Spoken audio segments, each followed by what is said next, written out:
सभी धम्म मित्रों को सप्रेम नमो बुद्धा जय भीम। बौद्ध भारत में आपका स्वागत है। कैसे हैं आप अपने शरीर और मन के प्रति सजग रहिए। ये समय विषम परिस्थितियों का है। स्वास्थ्य के नियमों का ठीक से पालन करिए और स्वस्थ रहें। चलो मित्रों, संयुक्त निकाय भाग 1 का 7वां भाग जो चल रहा है, इसमें 7वां सूत्र नल कलाप सूत्र, जरा मरण की उत्पत्ति का नियम। एक समय आयुष्मान सारिपुत्र और आयुष्मान महाकोठित वाराणसी के समीप ऋषिपतन मृगदाव में विहार करते थे, जो आजकल सारनाथ में है। उसको पहले ऋषिपतन मृगदाव कहा करते थे। तब आयुष्मान महाकोठित सांझ को ध्यान से उठ जहाँ आयुष्मान सारिपुत्र थे वहाँ गए और कुशल क्षेम के प्रश्न पूछकर एक ओर बैठ गए। एक और बैठ आयुष्मान महाकोठित आयुष्मान सारिपुत्र से बोले, आबो सारिपुत्र, क्या जरा मरण अपना स्वयं किया हुआ है या दूसरे का किया हुआ है, या अपना स्वयं का भी और दूसरों का भी, या न अपना स्वयं का और न दूसरे का किसी किया हुआ।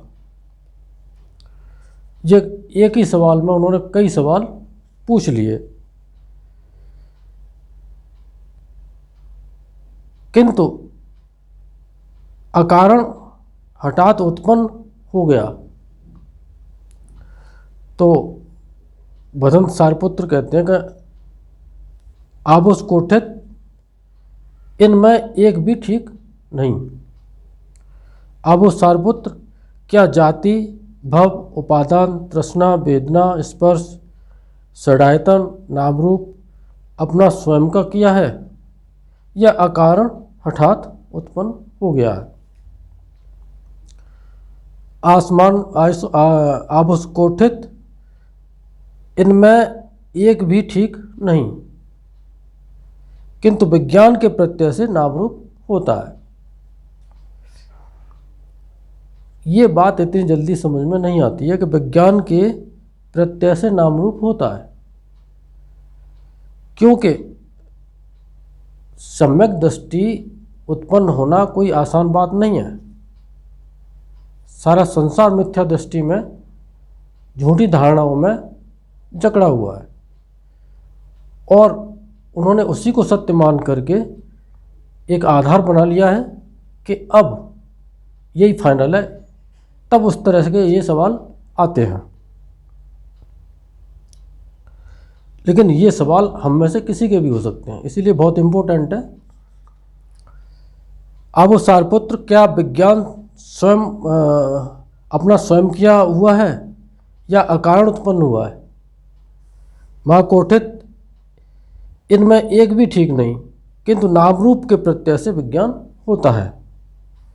हमें आयुष्मान सारिपुत्र के कहे का अर्थ इस प्रकार जाने, नाम रूप और विज्ञान न तो अपना स्वयं का किया हुआ है, न अकारण हठात उत्पन्न हुआ है, किंतु विज्ञान के प्रत्यय से नाम रूप और नाम रूप के प्रत्यय से विज्ञान होता है। अब उस सारिपुत्र, इसका अर्थ यूं ही न समझना चाहिए। तो कहते हैं कि तो आबुस, मैं एक उपमा दे करके समझाता हूँ। उपमा का मतलब उदाहरण। उपमा से कितने विज्ञ पुरुष कई हुए का अर्थ झट से समझ लेते हैं। जानकार होते हैं वो उदाहरण से समझ लेते हैं। तो आबुस, 2 नल कलाप यानी कि नरकट के बोझे एक दूसरे के सहारे लग खड़े हों, वैसे ही नाम रूप के प्रत्यय से विज्ञान और विज्ञान के प्रत्यय से नाम रूप होता है। नाम रूप के प्रत्यय से षडायतन होता है। इस तरह सारा दुख समूह उठ खड़ा होता है। आबुस जैसे उन दो नल कलापों में एक को खींच लेने से दूसरा गिर पड़ता है, वैसे ही नाम रूप के निरोध से विज्ञान का निरोध और विज्ञान के निरोध से नाम रूप का निरोध होता है, क्योंकि वो एक दूसरे के सहारे पर हैं। इनमें से कोई एक हट जाए तो दूसरा अपने आप गिर पड़ेगा। नाम रूप के निरोध से षडायतन का निरोध होता है, षडायतन के निरोध से स्पर्श का निरोध होता है। इस तरह सारे दुख समूह का निरोध हो जाता है। अब उस सारपुत्र आश्चर्य है, अद्भुत है, आपने इसे इतना अच्छा समझाया। आपके कहे हुए का हम 36 प्रकार से अनुमोदन करते हैं। 36 प्रकार से उनने सारपुत्र के कहे हुए का अनुमोदन किया। तो भिक्षु जरामण के निर्वेद वैराग्य और निरोध के लिए धर्मोपदेश करता है, वही अलबत्ता धर्म कथिक कहा जा सकता है। जो भिक्षु जरामण के निर्वेद और वैराग्य के लिए प्रतिपन्न होता है, वही अलबत्ता धर्मानुधर्म प्रतिपन्न धर्मानुधर्म प्रतिपत्ति, यानी कि धर्म की प्रतिपदा पर चलता जो आदमी है, जो चलता है, उसी को वही कहा जा सकता है कि ये धर्म में स्थित है, धर्म के एक एक कदम चल रहा है। तो भिक्षु जरामरण के निर्वेद वैराग्य निरोध उपादान से विमुक्त हो जाता है, वही अलबत्ता धर्म दृष्ट इष्ट धर्म निर्माण प्राप्त कहा जा सकता है। कि सारे उपादान उसके बिखर गए, टूट गए, खत्म हो गए, वही व्यक्ति निर्वाण लाभी या निर्वाण को प्राप्त कहा जा सकता है। जाति भव उपादान तृष्णा वेदना स्पर्श षडायतन नामरूप विज्ञान संस्कार, जो भिक्षु अविद्या के निर्वेद वैराग्य निरोध अनुपालन से विमुक्त हो जाता है, वही अलबत्ता इष्ट धर्म निर्माण प्राप्त कहा जाता है। कौसंबी सूत्र, यानी कि कौसाम्बी, आज का जो कौसाम्बी है वही कौसंबी। एक समय आयुष्मान मूसिल, आयुष्मान सबिठ, आयुष्मान नारद और आयुष्मान आनंद कौसाम्बी के घोषणाराम में प्यार करते थे। तब आयुष्मान सबिठ आयुष्मान मूसिल से बोले, आयुष्मान मूसिल, श्रद्धा को छोड़, रुचि को छोड़, अनुश्रव को छोड़, आकार परिवर्तक को छोड़, इष्ट निध्यान शांति को छोड़। आयुष्मान मूसिल को क्या अपने भीतर ऐसा ही ज्ञान हो गया है कि जाति के प्रत्यय से जरामरण होता है? तो वो कहते हैं कि आबू साबित, श्रद्धा को छोड़, मैं यह जानता हूँ, मैं यह देखता हूँ कि जाति के प्रत्यय से जरामरण होता है। यानी कि केवल श्रद्धा से कुछ नहीं हो सकता, लेकिन श्रद्धा बहुत ज़रूरी है। तो बिना श्रद्धा के एक कदम नहीं चल सकते। लेकिन केवल श्रद्धा ही श्रद्धा हो, काम कुछ न करें, बुद्धं शरणं गच्छामि, धम्मं शरणं गच्छामि और संघं शरणं गच्छामि की रट लगाते रहें और मन और शरीर के प्रति सजग न रहें, तो वो श्रद्धा किसी काम की नहीं है। आप उस मूसल श्रद्धा को छोड़, अपने भीतर ऐसा ज्ञान हो गया। आयुष्मान मूसल को क्या आप अपने भीतर ही ऐसा ज्ञान हो गया है कि भव के प्रत्यय से जाति होती है, कि उपादान के प्रत्यय से भव होता है, कि तृष्णा के प्रत्यय से उपादान होता है, कि वेदना के प्रत्यय से तृष्णा होती है, कि स्पर्श के प्रत्यय से वेदना होती है, कि षडायतन के प्रत्यय से स्पर्श होता है, कि नामरूप के प्रत्यय से षडायतन होता है, कि विज्ञान के प्रत्यय से नामरूप होता है, कि संस्कार के प्रत्यय से संस्कारों के प्रत्यय से विज्ञान होता है, कि अविद्या के प्रत्यय से संस्कार होते हैं। जो पूरा प्रतीत समुत्पाद यहाँ आता है। आबो साबित, श्रद्धा को छोड़, मैं यह जानता हूँ, मैं ये देखता हूँ कि अविद्या के प्रत्यय से संस्कार होते हैं। अब उस मूसल श्रद्धा को छोड़ आयुष्मान मूसल को क्या अपने भीतर ऐसा ज्ञान हो गया है कि जाति के निरोध से जरामरण का निरोध होता है। अब उस साबित श्रद्धा को छोड़ मैं ये देखता हूँ कि जाति के निरोध से होने से जरामरण का निरोध होता है। भव के निरोध से जाति का निरोध, प्रतिलोम अनुलोम और प्रतिलोम यानी कि अविद्या से लेकर के जाति तक और जाति से लेकर के अविद्या तक, ये 12 कड़ी हैं इसके अंदर।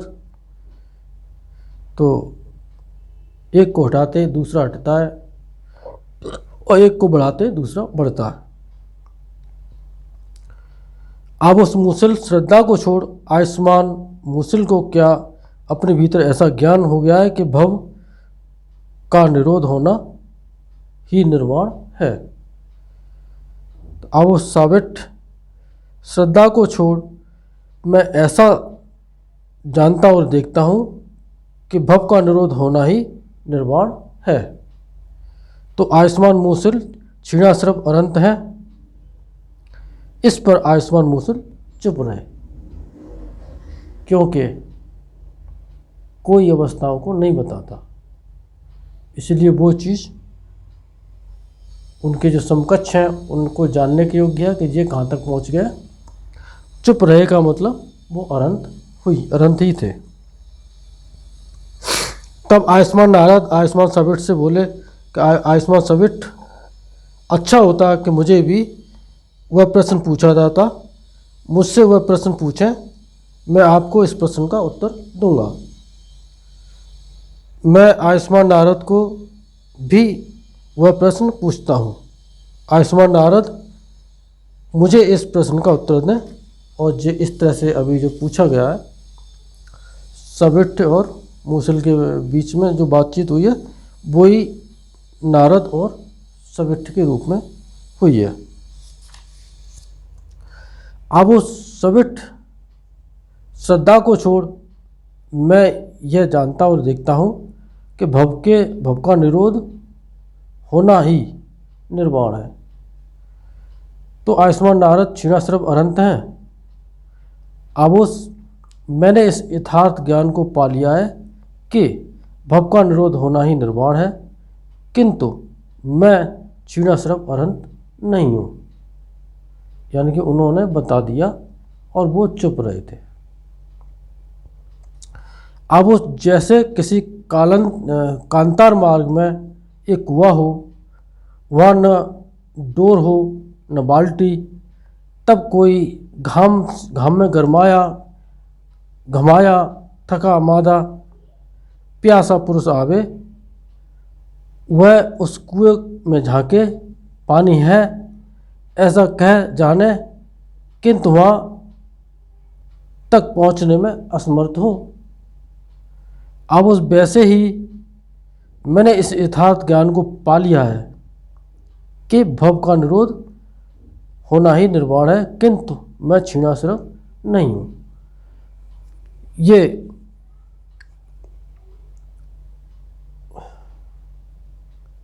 अनंत नहीं तो अनागामी होंगे, क्योंकि उनसे पहले तो ये कोई या श्रोतापन से नीचे तो कोई जान ही नहीं सकता है।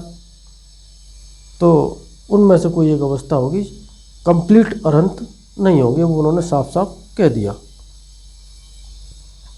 ऐसा कहने पर आयुष्मान साबित से बोले, आप वो साबित, ऐसा कहकर आप आयुष्मान नारद को क्या कहना चाहते हैं कि आप उस आनंद, मैं नारद को कुशल और कल्याण छोड़कर कुछ दूसरा कहना नहीं चाहता हूँ। एक सूत्र तोड़ लेते हैं छोटा सा। उपयंती सूत्र, जरामरण का हटना। ऐसा मैंने सुना, एक समय भगवान श्रावस्ती में अनाथ पिंडक के जैतवन आराम में विहार करते थे। भगवान बोले, भिक्षुओं, महासमुद्र बढ़कर महानदियों को बढ़ा देता है। महानदियाँ बढ़कर छोटी छोटी नदियों शाखाओं को बढ़ा देती हैं। बड़ी बड़ी नदियाँ डोरियाँ को बढ़ा देती हैं और छोटी छोटी डोरियाँ को बढ़ा देती हैं। बच्चों, इसी तरह अविद्या बढ़कर संस्कारों को बढ़ा देती है, संस्कार बढ़कर विज्ञानों को बढ़ा देते हैं, जाति बढ़कर जरा मरण को बढ़ा देती है। इसी तरह से एक की बात एक बढ़ता हुआ चला जाता है। मन को ढील देने से ये अपने आप होता चला जाता है और मन को बांधने से ये कम होता चला जाता है और आगे जाकर रुक जाता है। इन सत्य वचनों से आप सबका मंगल हो, भला हो, कल्याण हो, संसार के सारे प्राणी सुखी हों। साधु साधु साधु।